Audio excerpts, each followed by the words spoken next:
Et comme promis, Isabelle, on prend ce soir des nouvelles des petites sournoises camerounaises opérées mercredi à Lyon. Intervention évidemment très délicate. Alors on savait que l'opération s'était bien passée. Première bonne nouvelle. La deuxième bonne nouvelle, Jean-Luc Bougeon, c'est que les deux petites filles vont aussi bien que possible.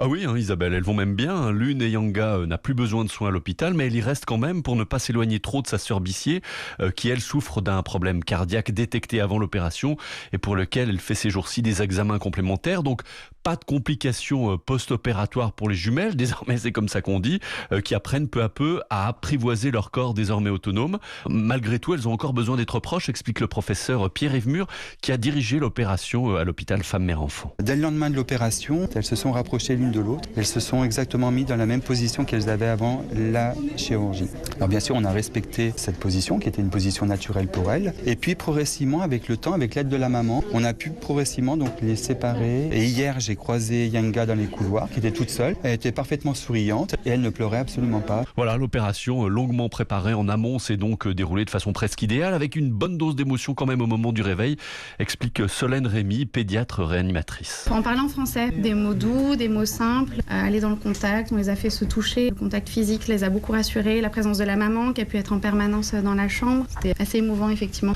Alors l'incertitude maintenant, c'est donc ce problème cardiaque pour l'une des jumelles. On saura la semaine prochaine s'il faut prévoir une autre opération qui sera quand même assez lourde, mais l'objectif reste que les petites puissent rentrer au Cameroun pour Noël, ce qui ferait quand même un beau cadeau.